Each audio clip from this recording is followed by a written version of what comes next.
तुम्हारा अन्नदाता। पग पग पर है संग तुम्हारे अन्नदाता। लहू किसानों का बन के पसीना सींचता है धरती का सीना। मेहनत का तेरी हक दिलवाने, नई तकनीक नई खोज बताने। पशुधन को गुणवान बनाना, पौध सुरक्षा को सिखलाना, खेती के सब गुर समझाने, भारत का सरताज बनाने। आठों पहर है संग तुम्हारे अन्नदाता अन्नदाता। नमस्कार, मैं हूं कात्यायनी चतुर्वेदी और आप सभी दर्शकों का अन्नदाता कार्यक्रम में बहुत स्वागत करती हूं। हर रोज की तरह कार्यक्रम में हम लेकर आते हैं खेती बाड़ी से जुड़ी हुई बहुत सारी लाभकारी जानकारियां। तो चलिए सबसे पहले देखते हैं क्या है विशेष आपके लिए आज के कार्यक्रम में। अधिक उत्पादन हेतु तो मक्का की फसल में किए जाने वाले जरूरी कार्य। पावर टिलर यंत्र के महत्व और उपयोग पर एक किसान का अनुभव। विश्व खाद्य दिवस पर अन्नदाता की तरफ से यह विशेष प्रस्तुति।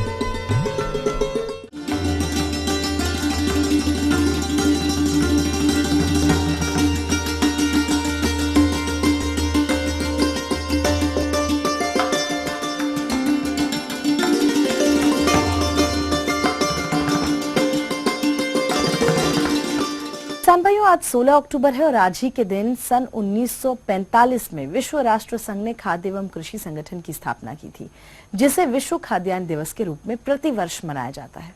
और इसको मनाने का मुख्य उद्देश्य ये है कि प्रत्येक देश में उत्पादित अनाज और अन्य खाद्य पदार्थों को समस्त देशवासियों तक सुरक्षित पहुंचाया जाए।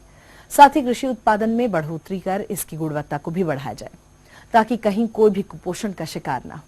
तो हम अपने अन्नदाता कार्यक्रम के माध्यम से सतत ये प्रयास करते हैं कि कृषक अपने उत्पादन को कैसे बढ़ाएं और इसकी गुणवत्ता कैसे सुधारें। आज विश्व खाद्यान्न दिवस पर इन्हीं बातों को ध्यान में रखते हुए प्रस्तुत है कार्यक्रम का ये खास अंश। विश्व खाद्य दिवस पर जितने भी इस संसार में नागरिक हैं, सबके लिए पौष्टिक और स्वच्छ और इंसेक्टिसाइड पेस्टिसाइड रहित भोजन मिलना चाहिए। इसके लिए हमारे जितने भी वैज्ञानिक हैं, उनको अपने अथक प्रयासों से ऐसी किस्मों का निर्माण करना चाहिए जिनमें कीड़े मकोड़े कम लगते हैं या बीमारियां कम आती हैं। और साथ में हमारी जो परंपरागत वैरायटियां हैं, किस्में हैं, उनको लगाना चाहिए, जिससे कि जैव विविधता भी बची रहे। और जहाँ जहाँ पर भी ये चीज़ें पाई जाती हैं, उनका संरक्षण करके उनको दोबारा से किसानों को खेतों में लगा के या उनकी अच्छी सी तकनीक तैयार करके किसानों तक पहुंचाई जाए, जिससे आम नागरिक को हमेशा के लिए बहुत स्वस्थ और पौष्टिक खाना मिले। तो इस संदर्भ में हमें सब्जियों की ऐसी प्रजातियां जो कि बहुत ही गुणवत्तापूर्वक हो और जिनमें अच्छे किस्म के न्यूट्रिएंट मिले, तो इसके लिए हमें प्रयास करना चाहिए। साथ साथ में जो हमारे अन्य विभाग हैं, जैसे फल विभाग है या फूड साइंस टेक्नोलॉजी है, उनको भी ऐसी चीज़ें तैयार करनी चाहिए जिसमें कि लोगों के लिए बहुत ही गुणवत्तापूर्वक खाना मिले।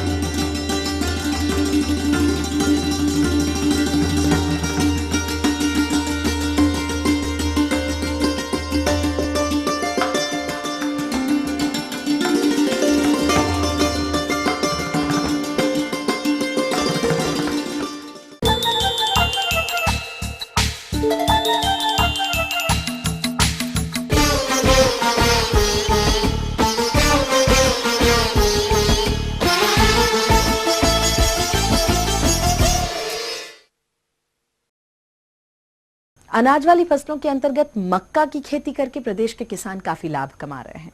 हिमाचल प्रदेश के एक ऐसे ही किसान कृष्णदत्त आज हमारे साथ मौजूद हैं, जिन्होंने मक्का की फसल अपने खेतों में लगा रखी है। तो आइए जानते हैं उनसे कि वो अपनी फसल से अच्छा उत्पादन लेने के लिए फसल में कौन कौन से महत्वपूर्ण कार्यों को अपनाते हैं।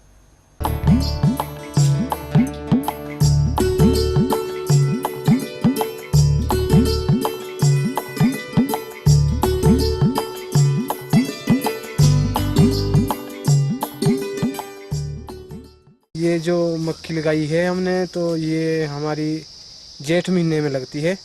तो हम जिस वक्त इसकी रुपाई करते हैं तो 2-3 बार इसकी जुताई करके इसमें हम गोबर की खाद डाल के फिर इसमें मक्की लगाते हैं।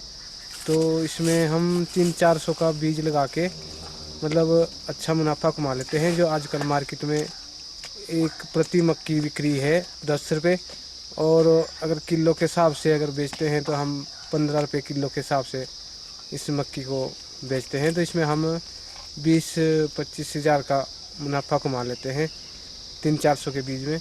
जिस टाइम ये लगती है तो उस टाइम हम इसे लाइनों में भी लगाते हैं। तो लाइनों में अगर लगाते हैं तो हम इसमें आधा फुट या फुट भर का फासला रखते हैं बीच में। और बाद में अगर जब जिस वक्त ये थोड़ी बाहर निकल आती है तो उस वक्त इसमें निराई गुड़ाई करनी पड़ती है, घास निकालना पड़ता है इसमें से। और जब थोड़ा और बड़ा हो जाती है तो उस वक्त इसमें साइडों से इसमें और दिए जाते हैं ताकि ये मतलब नीचे ना गिरे। इसकी गुड़ाई करते हैं तो उस वक्त हम इस मक्की के लिए ऊपर से मिट्टी मतलब इसके पास इकट्ठी करते हैं ताकि ये मतलब नीचे ना गिरे और नुकसान ना हो मतलब मक्की का। तो इस वक्त हमें ये सावधानियां बहुत ज़रूरी बरतनी होती है। और जिस वक्त ये काफ़ी बड़ी हो जाती है तो उस वक्त इसमें फफूंदनाशक बीमारी लगती है कि जिसके लिए हम बेबिस्टिन का छिड़काव या डाइथिन का छिड़काव इसमें करते हैं ताकि मतलब इसको अच्छी बीमारी से रोका जाए और मतलब अच्छी पैदावार हो सके हम। इसलिए हम इसमें थोड़ी बहुत छिड़काव करते हैं।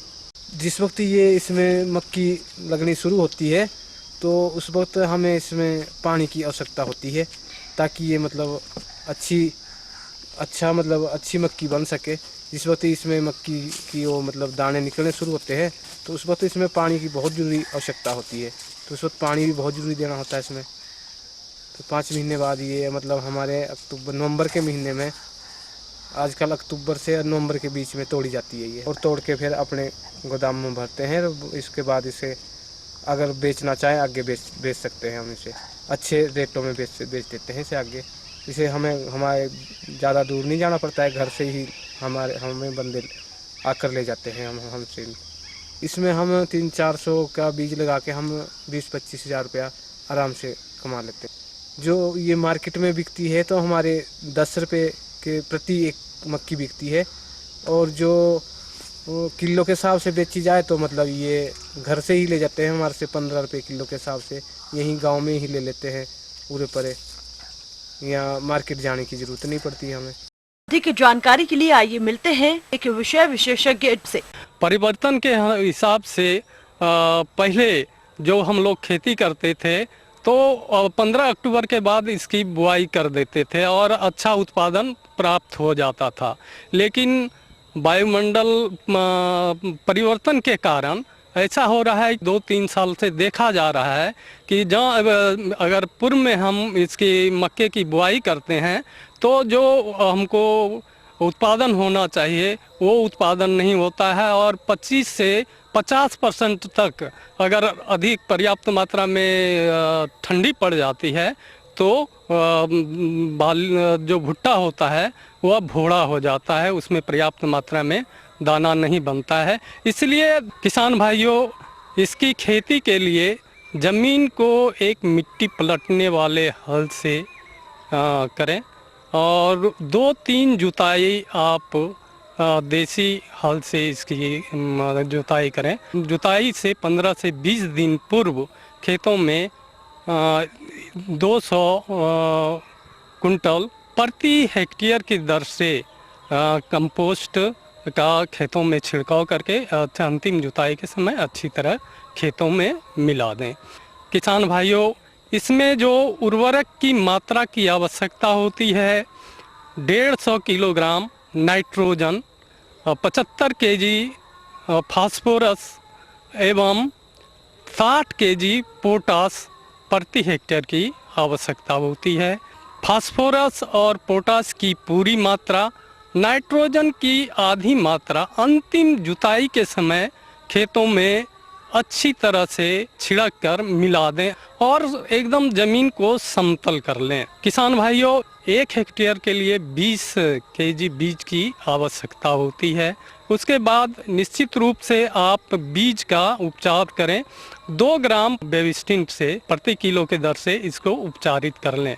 और इसके बाद आप जो पौधे से पौधे की दूरी होती है 20 सेंटीमीटर और पंक्ति से पंक्ति की दूरी आप 50 से 60 सेंटीमीटर रखते हुए इसके एक बीज के को खेतों में लगाएं। किसान भाइयों, इसमें देखा जाता है कि कटवा पिल्लू के द्वारा छोटे छोटे जब आपका 7-8 सेंटीमीटर का पौधा होता है उस समय काट देता है। तो बुआई के पूर्व ही 25 केजी बालू या राख में क्लोरपोरिफास 3 किलोग्राम प्रति हेक्टेयर की दर से अंतिम जुताई के समय अगर मिला देते हैं तो जितने भी मिट्टी जनित कीड़े हैं वह आपको आपके पौधे को नुकसान नहीं पहुंचाते हैं। खरपतवार आप सभी जानते हैं कि खरपतवार हमारे उत्पादन में को काफी कम कर देता है। इससे खरपतवार के नियंत्रण के लिए आप एट्राजीन 3 किलोग्राम प्रति हेक्टेयर की दर से बुआई से 72 घंटे पूर्व निश्चित रूप से आप मिट्टी में इसका छिड़काव कर दें, जिससे खेतों में खरपतवार कम हो जाती है। 20 से 25 दिन के बाद एक कुड़ाई कर दें और उस समय जो आधी मात्रा यूरिया की बची हुई है उस समय खेतों में छिड़क कर मिट्टी में मिला दें। किसान भाइयों, इन सब छोटी छोटी बातों पर अगर ध्यान देकर हम मक्के की खेती करते हैं तो निश्चित रूप से 70 से 100 कुंटल प्रति हेक्टेयर की दर से रब्बी मक्का का उत्पादन प्राप्त कर सकते हैं।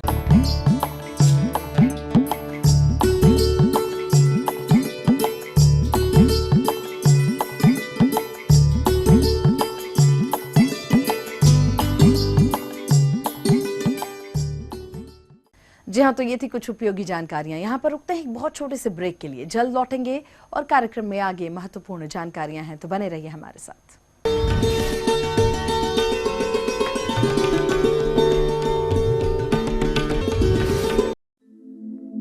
दुनिया के नक्शे पर यह है इंडिया मेरी जान।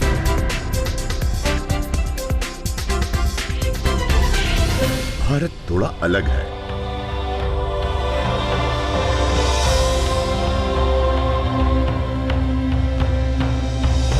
देखा आपने,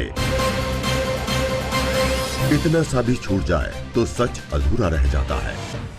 बदलते भारत का पूरा सच। राष्ट्रीय समाचार हर रोज सुबह 8 और दोपहर 2 बजे।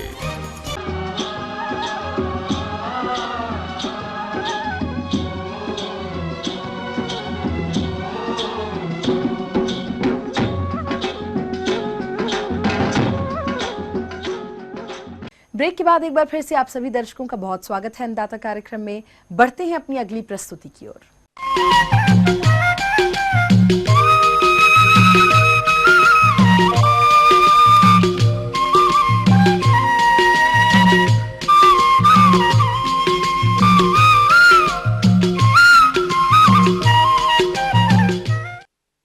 कृषि के क्षेत्र में हरियाणा और हिमाचल प्रदेश हमेशा से ही अग्रणीय रहा है और प्रदेश के किसान खेती में पुराने उपकरणों को छोड़कर नए आधुनिक यंत्रों को अपना रहे हैं। हिमाचल प्रदेश के एक ऐसे ही किसान रतन सिंह ने पावर टिलर खरीदा है।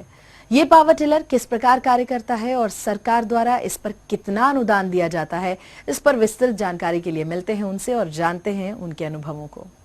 मैंने ये पावर टिलर लिया हुआ है, ये चंबा बड़ियाल की डीलर की दुकान से लिया हुआ है।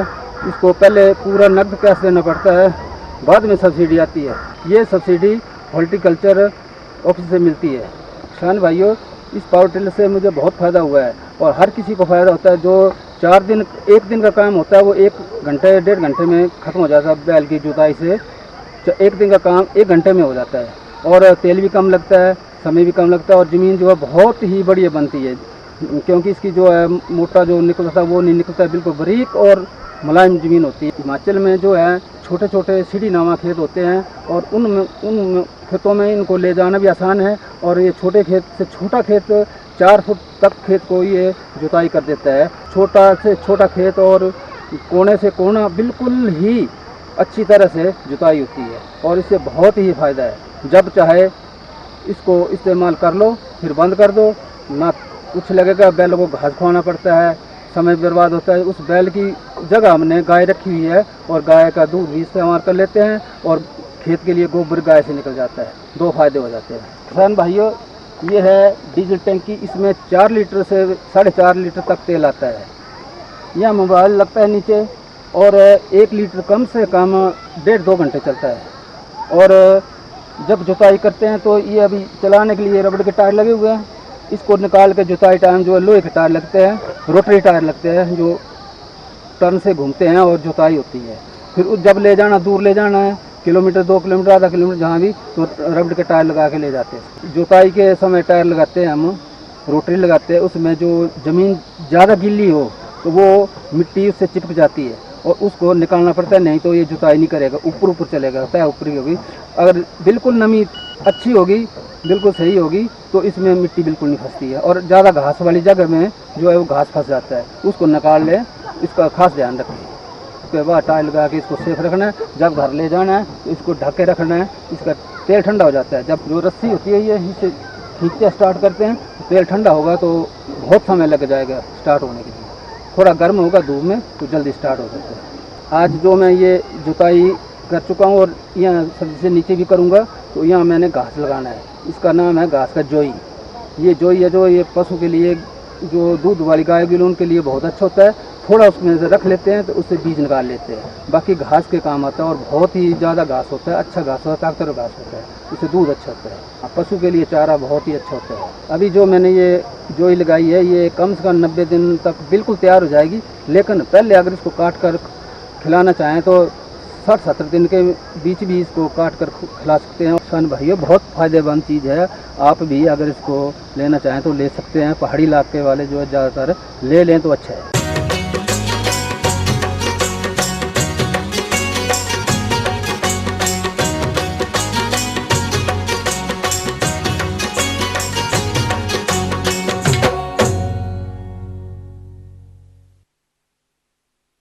बैगन की खेती प्रदेश के सभी क्षेत्रों पर की जाती है और ये फसलें बढ़वार की विभिन्न अवस्थाओं पर इस समय खेतों में खड़ी हैं। किसान भाइयों, इस फसल में सबसे अधिक कीटों की समस्या देखी जाती है, जिनका निदान उचित समय पर ना होने पर फसल को काफी नुकसान भी होता है। तो चलिए इन कीटों का नियंत्रण कैसे करना है, आइए जानते हैं एक कृषि वैज्ञानिक डॉक्टर हेम सिंह से। जो बैंगन की फसल जो किसान भाई लगा रखे हैं, तो बैंगन की फसल में लगने वाले मुख्य कीटों के बारे में जानकारी देंगे तथा उसका प्रबंधन बताएंगे। तो किसान भाइयों, जो बैंगन की फसल है उसमें मुख्यतः 5-6 कीट लगते हैं। एक तो फल वेदक कीट लगता है, फल और प्रोर वेदक, वो एक ही कीट है। वो जो नई टहनियाँ निकलती हैं उस टहनी को पत्ती की बिल्कुल टेंडर जहाँ होता है पत्ती के वहाँ से छेद करके उसको खा जाता है और जो आपका तना है वो नीचे की तरफ मुड़ जाता है। तो जो सूढ़ी है वो अंदर ही अंदर उसको खा के और नष्ट कर देती है, फिर बाद में तना सूख जाता है। तो उसी की सूढ़ी जो बैंगन है, बैंगन के फलों में भी छेद करके खाती है और एक सूढ़ी कम से कम 5 से 6 फलों को नुकसान पहुंचा सकती है। तो इस कीट के प्रबंधन के लिए किसान भाई हमारे जो ट्राइको कार्ड है, ट्राइकोग्रामा जापानिकम और ट्राइकोग्रामा कॉलोनिस है, इसके 50,000 से 1 लाख अंडे प्रति हेक्टेयर की दर से, यानी कि 4 से 5 कार्ड प्रति हेक्टेयर की दर से हम लगाएं तो हम इस कीट का प्रबंधन किया जा सकता है। जो ट्राइको कार्ड है उसका उपयोग करते समय हमें एक ध्यान रखना चाहिए कि वो पत्ती की निचली सतह पर लगाएं और शाम के समय में लगाएं, जिससे उसकी जो वैस्प है वो निकल के इसके अंडे में अपना अंडा दे देती है, जिससे कि वो उसका अंडा नष्ट हो जाता है और जिससे नए कीट नहीं बढ़ पाते हैं। दूसरा एमिडाक्लोप्रिड नामक जो दवा है, 200 से 300 ml दवा को 400 से 500 लीटर पानी में मिला के 2 से 3 बार स्प्रे करने से भी इस कीट को प्रबंधन किया जा सकता है। और जो प्रोर और सड़े हुए बैंगन हैं, जो बैंगन जो जिसमें कीट लगा हुआ है, उन्हें गड्ढा खोदकर अंदर दबाना चाहिए, उन्हें खुले स्थान में ना डालें। यदि किसान भाई हमारे उन्हें खुले स्थान में डाल देंगे तो उससे ये होगा कि उससे जो नए एडल्ट निकलेंगे और नया एडल्ट निकलने के बाद ये जो है फिर दूसरे कीटों को और अंडे देंगे और पौधों को और नुकसान पहुँचाएंगे। तो ये एक तो ये हमारा कीट लगता है। दूसरा एक पत्ती काटने वाले कीट लगते हैं, जो एपिलेक्ना बीटल्स है। इसके जो कीट हैं वो पूरी पत्ती को खा जाते हैं और उसमें जो सिराएं हैं वो केवल बाकी बचती हैं। इसकी जो ग्रब्स हैं वो पत्ती की निचली सतह पर रहते हैं और पूरी पत्ती को खा के उसका जो हरा पदार्थ है उसे ख़त्म कर देते हैं और लास्ट में जब पूरी पत्तियां ख़त्म हो जाती हैं तो पौधा भी नष्ट हो जाता है। इस कीट के लिए भी हम इमिडाक्लोप्रिड 200 ml को 400 से 500 लीटर पानी में मिला के डाल सकते हैं, या इंडोक्साकार 200 ml दवा को प्रति हेक्टेयर की दर से उपयोग कर सकते हैं। एक दूसरा इसमें एक फुदका भी लगता है, जो पत्तियों की निचली सतह पर रस चूसता रहता है। रस चूसने से जो क्लोरोफिल है पत्तियों का कम हो जाता है, जिससे पौधे भोजन नहीं बना पाते, फल भी कम बनते हैं, अच्छा तना भी थोड़ा कमजोर रह जाता है। एक दूसरा कीट है सफ़ेद मक्खी। सफ़ेद मक्खी की जो प्रौढ़ अवस्था है और जो निम्फ हैं, दोनों पत्ती की निचली सतह पर पाए जाते हैं, और निचली सतह पर पाने के बाद ये पत्तियों से लगातार रस चूसते रहते हैं, जिससे कि पत्ती हमारी कमज़ोर हो जाती है। इसमें जो फुदका है, वो फुदका से जो लिटिल लीफ ऑफ ब्रिंजल है, एक वायरल डिजीज को भी ट्रांसमिट करता है। और जो सफ़ेद मक्खी है, ये दोनों के प्रबंधन के लिए हम जो है क्राइसोपर्ला कार्निया एक बायो एजेंट है, ये जैविक प्रतिनिधि है। इसके 50,000 प्यूपी या यंग वन प्रति हेक्टेयर की दर से हम उपयोग करें तो इसका प्रबंधन किया जा सकता है। या 200 से 300 ml इमिडाक्लोप्रिड या इंडोक्साकार दवा को लेके 400 से 500 लीटर पानी में मिला के स्प्रे करके भी हमारे किसान भाई इसका प्रबंधन कर सकते हैं। एक कीट इसमें माहू भी है। जो माहू लगता है तो माहू जो है वो भी पत्तियों से रस चूसता रहता है। रस चूसने के साथ साथ एक जो एक्सक्रीटा निकालता है उसे हनीडू कहते हैं। हनीडू जो है एक स्वीटनर पदार्थ है जो फंगस डेवलपमेंट के लिए बहुत अच्छा है। तो जब ये फंजाई डेवलप होती है तो फंजी पूरी पत्तियां जो काली पड़ जाती हैं, काली पड़ जाती हैं तो जो फोटोसिंथेसिस की क्रिया है, जो प्रकाश संश्लेषण की क्रिया है, वो पूरी नहीं हो पाती और पौधे कमजोर रह जाते हैं, कम से कम फल बनते हैं। तो इस कीट के प्रबंधन के लिए हम क्राइसोपर्ला कार्निया के 50,000 यंग वन को हम डाल के यदि उसको प्रयोग करें तो भी किया जा सकता है। या 500 से 700 ml डायमेथॉड दवा लेके और 400 से 500 लीटर पानी में मिला के स्प्रे करें तो हम एफिड से बचा जा सकता है। इन्हीं सभी प्रबंधन को करने के बाद हमारे किसान भाई यदि कीट का प्रबंधन करेंगे तो मुझे आशा है कि वो अच्छे से अच्छा उत्पादन प्राप्त कर सकते हैं। आगे और भी कुछ महत्वपूर्ण और रोचक जानकारियां हैं आपके लिए, लेकिन यहाँ एक छोटे से ब्रेक के लिए रुकेंगे, जल्द होंगे हाजिर।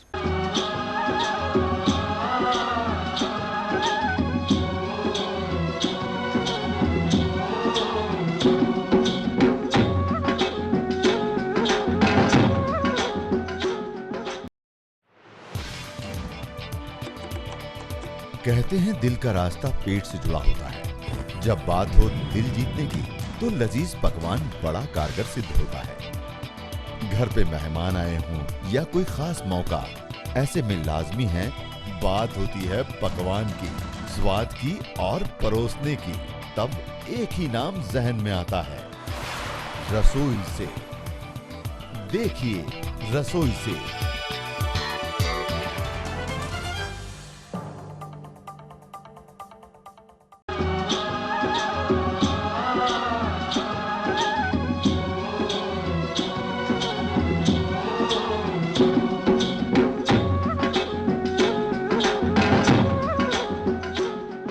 ब्रेक के बाद आप सभी दर्शकों का एक बार फिर से बहुत स्वागत है और चलिए अब रुख करते हैं अपनी अगली कड़ी की ओर।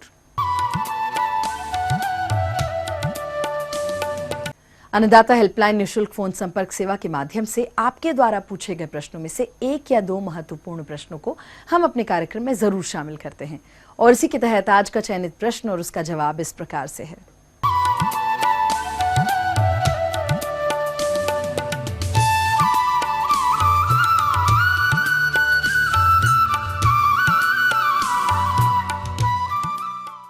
आज हम बात करेंगे मूली की खेती के बारे में। जैसा कि आजकल मूली को लगाने का समय है, सितंबर अक्टूबर में हम मूली को लगाते हैं और इसकी जो उन्नत किस्में हैं वो है Chinese pink, Japanese white, white icicle और पूसा हिमानी। कतार से दूसरी कतार की जो दूरी रखनी है वो रखनी है 30 सेंटीमीटर और एक बीज से या एक पौध से जो दूसरे पौध की दूरी रखनी है वो रखनी है कम से कम 7.5 सेंटीमीटर। इसमें 3-4 पत्ते जब हमारी मूली में आने शुरू हो जाएं, एक गुड़ाई तो आपने उस समय करनी है और उसके अलावा इसके 3-4 सप्ताह बाद, मतलब जब पहली गुड़ाई आपने कर ली उसके 3-4 सप्ताह के बाद आपने अगली गुड़ाई करनी है। इससे जैसा कि मैंने आपको बताया कि एक तो मिट्टी में वायु का संचार अच्छा होता है और जो पोषक तत्व हैं वो जो है जड़ वाली फसलों को वो अच्छे से उपलब्ध होते हैं। किसान भाइयों, कई बार हमने इसमें देखा है कि पत्तों में छेद पड़ जाते हैं और उसके कारण जो ये छेद है वो एक कीड़ा है जो कि इन पत्तों को खाता है। अगर हमारे पत्ते ही स्वस्थ नहीं रहेंगे तो हमारी जो मिट्टी के अंदर जड़ बन रही है वो अच्छी नहीं बनेगी। इसलिए अगर हमने अपने पत्तों को स्वस्थ रखना है तो उससे हमने जो कीटनाशक है उसको स्प्रे करना है। और कीटनाशक आप क्लोरपाइरिफॉस है 2 से 3 ml पर लीटर की मात्रा में उसको आप इस कीट को कंट्रोल करने के लिए स्प्रे कर सकते हैं। जो मैंने आपको ये किस्में बताई हैं 50 से 60 दिनों में तैयार हो जाती हैं। इसमें हमने ध्यान ये रखना है कि हमने तुड़ाई जो है उसको लेट नहीं करना है, क्योंकि सलाद में खाते हैं और अगर हम इसकी तुड़ाई लेट करते हैं तो इसमें रेशा आ जाता है और वो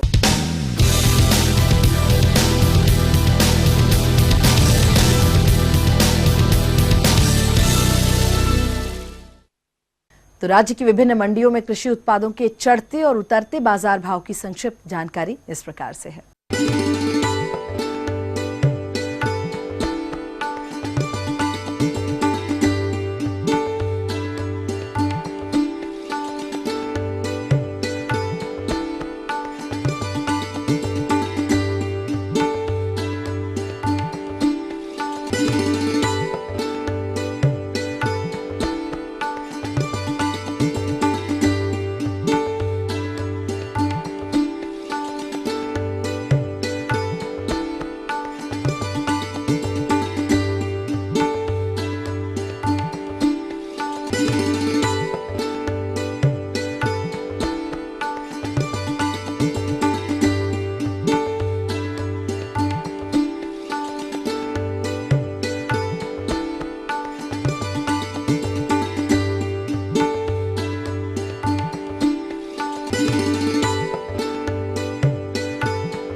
हम ये उम्मीद करते हैं कि आज का कार्यक्रम आप सभी दर्शकों के लिए बेहद उपयोगी रहा होगा। किसान भाई और अन्नदाता आपकी सेवा के लिए संकल्परत है और कृषि संबंधित समस्या और सुझावों के लिए आप हमें इस पते पर संपर्क भी कर सकते हैं। प्रोड्यूसर अन्नदाता ETV Haryana Himachal Pradesh Ramoji film city Hyderabad 501512। साथ ही आप हमें ईमेल भी कर सकते हैं और हमारा ईमेल एड्रेस नोट कर लीजिए annadaata.hp@etv.co.in। इसके अतिरिक्त आप हमें निःशुल्क हेल्पलाइन नंबर 1800108599 पर सोमवार से शनिवार सुबह 10 बजे से लेकर शाम के 4 बजे के बीच में कभी भी संपर्क भी कर सकते हैं। और चलिए अब देखते हैं कल दिखाए जाने वाले कार्यक्रम की मुख्य झलकियां। पॉली हाउस में किसान कर रहे हैं चाइनीज सरसों की खेती।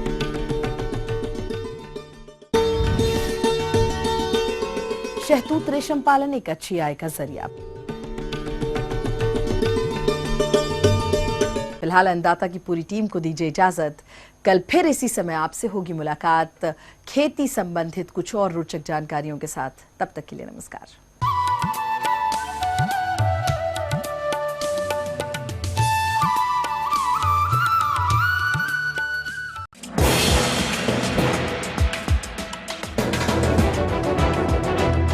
आप देख रहे हैं ETV न्यूज हरियाणा, हिमाचल प्रदेश, खबर ही जीवन है।